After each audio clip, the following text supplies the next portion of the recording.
years out in the Indian Ocean, and his crew was thinned out considerable last spring in a fight, and he was home now to take out some fresh men. And thanks to goodness, he'd been robbed last night and put ashore off of a steamboat without a cent, and he was glad of it.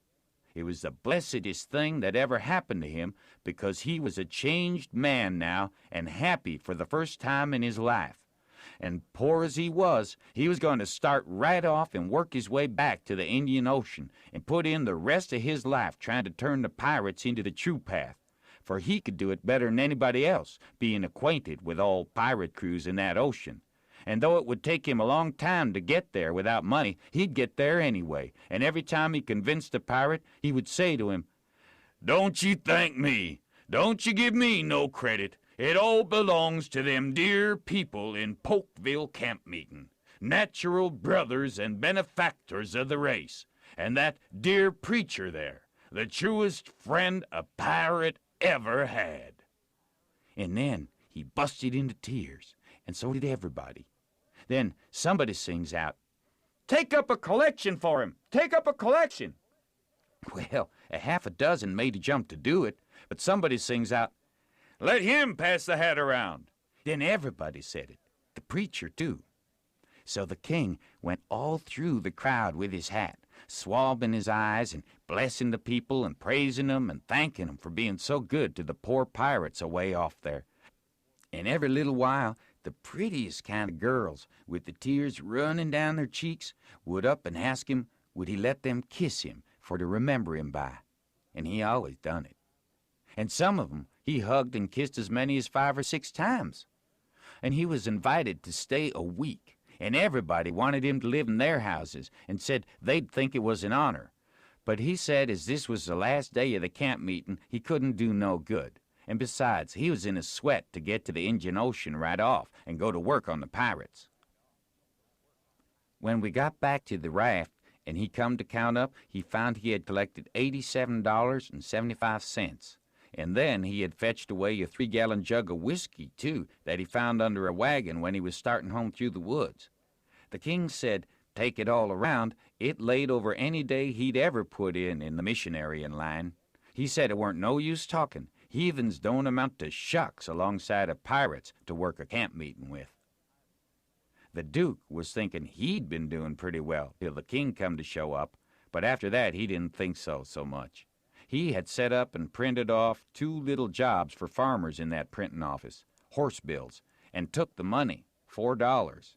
And he had got in $10 worth of advertisements for the paper, which he said he would put in for $4 if they would pay in advance, so they done it. The price of the paper was $2 a year, but he took in 3 subscriptions for $50 apiece on condition of them paying him in advance. They were going to pay in cordwood and onions as usual, but he said he had just bought the concern and knocked down the price as low as he could afford it and was going to run it for cash. He set up a little piece of poetry, which he made himself out of his own head, 3 verses, kind of sweet and saddish. The name of it was, "Yes, crushed cold world is breaking heart." And he left that all set up and ready to print in the paper and didn't charge nothing for it. Well, he took in $9.50 and said he'd done a pretty square day's work for it. Then he showed us another little job he'd printed and hadn't charged for, because it was for us. It had a picture of a runaway nigger with a bundle on a stick over his shoulder and $200 reward under it. The reading was all about Jim and just described him to a dot.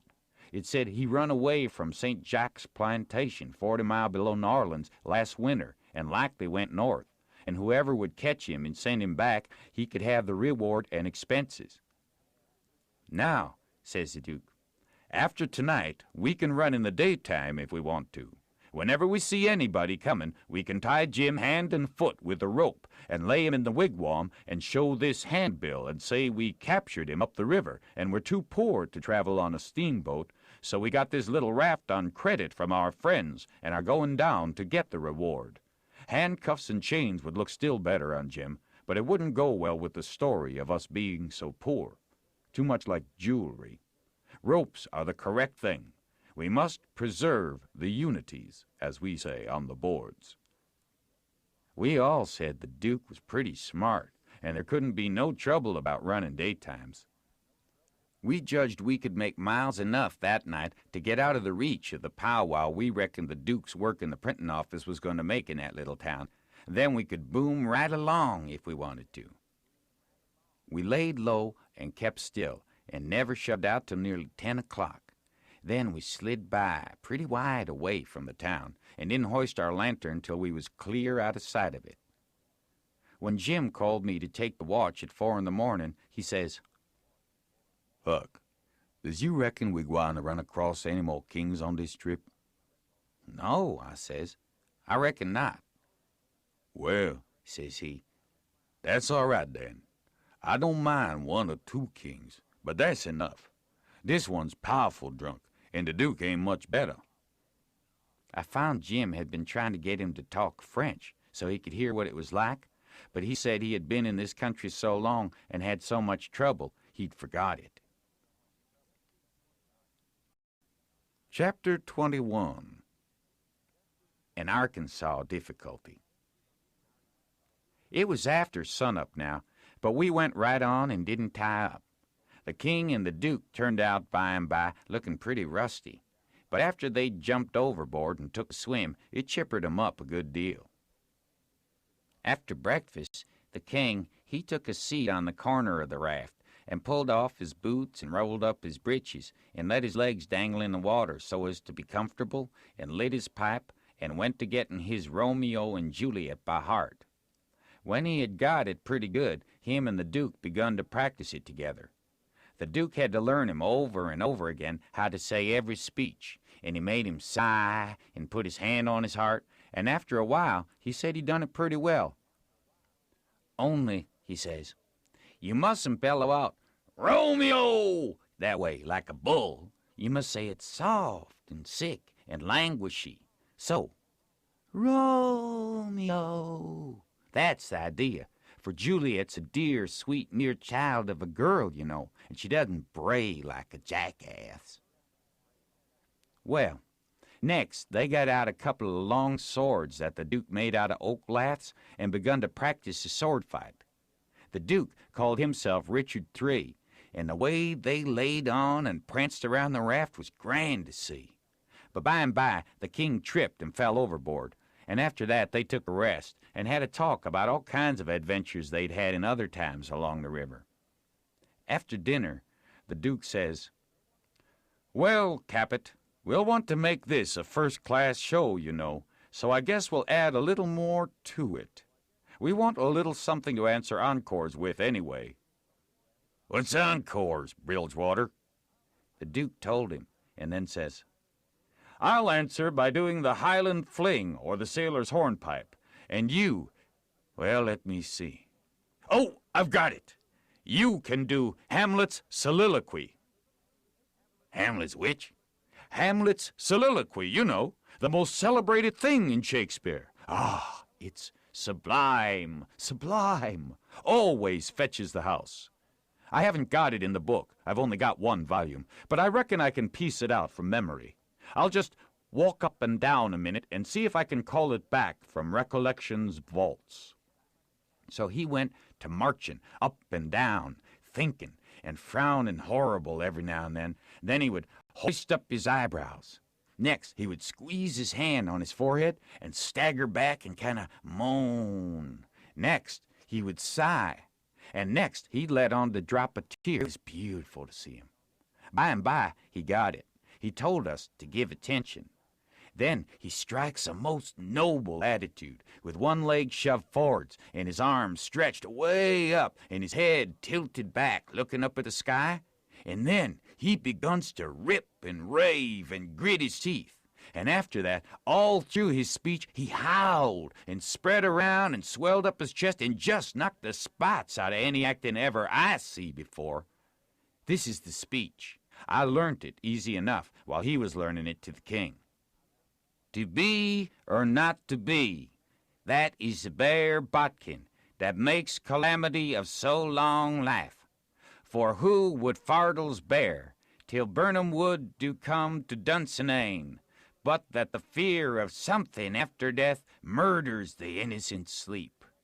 great nature's second course, and makes us rather sling the arrows of outrageous fortune than fly to others that we know not of. There's the respect must give us pause. Wake, Duncan, with thy knocking. I would thou couldst, for who would bear the whips and scorns of time, the oppressor's wrong, the proud man's contumely, the law's delay, and the quietus which his pangs might take in the dead waste and middle of the night, when churchyards yawn in customary suits of solemn black. But that the undiscovered country, from whose bourne no traveler returns, breathes forth contagion on the world, and thus the native hue of resolution, like the poor cat i' the adage, is sicklied o'er with care, and all the clouds that lord o'er our housetops with this regard their currents turn awry, and lose the name of action. 'Tis a consummation devoutly to be wished. But soft you, the fair Ophelia! Ope not thy ponderous and marble jaws, but get thee to a nunnery. Go! Well, the old man, he liked that speech, and he might soon got it so he could do it first rate. It seemed like he was just born for it. And when he had his hand in and was excited, it's perfectly lovely the way he would rip and tear and rear up behind when he was getting it off.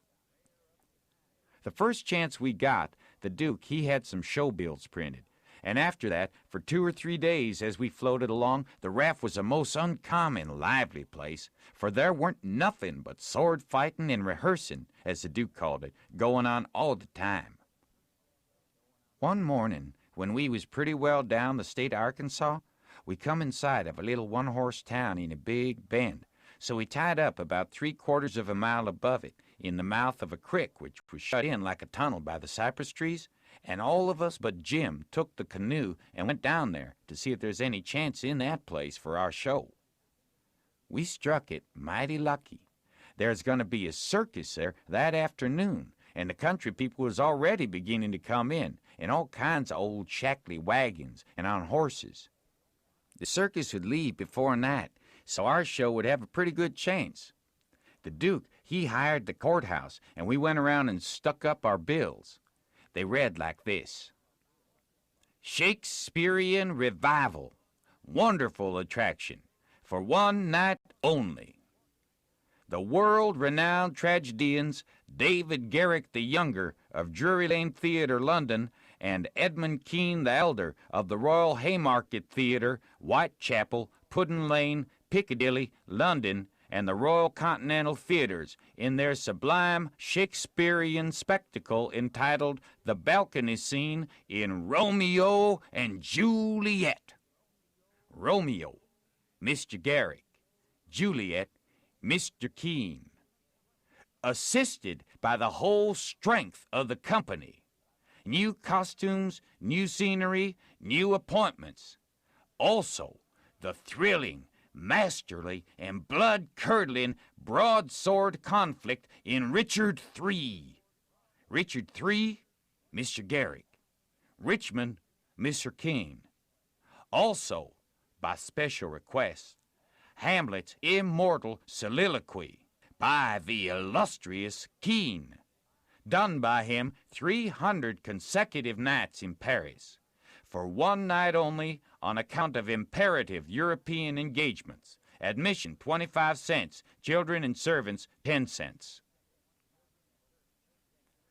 Then we went loafing around town. The stores and houses was most all old, shackly, dried-up frame concerns that hadn't ever been painted. They was set up 3 or 4 foot above ground on stilts so as to be out of reach of the water when the river was overflowed. The houses had little gardens around them, but they didn't seem to raise hardly anything in them but jimson weeds and sunflowers and ash piles and old curled-up boots and shoes and pieces of bottles and rags and played-out tinware. The fences was made of different kinds of boards, nailed on at different times, and they leaned every which way, and had gates that didn't generally have but one hinge, a leather one. Some of the fences had been whitewashed some time or another, but the Duke said it was in Columbus's time like enough. There's generally hogs in the garden and people driving 'em out. All the stores was along one street. They had white domestic awnings in front, and the country people hitched their horses to the awning posts. There was empty dry goods boxes under the awnings, and loafers roosting on 'em all day long, whittling 'em with their Barlow knives, and chawing tobacco, and gaping, and yawning, and stretching. A mighty ornery lot. They generally had on yellow straw hats most as wide as an umbrella, but didn't wear no coats nor waistcoats. They called one another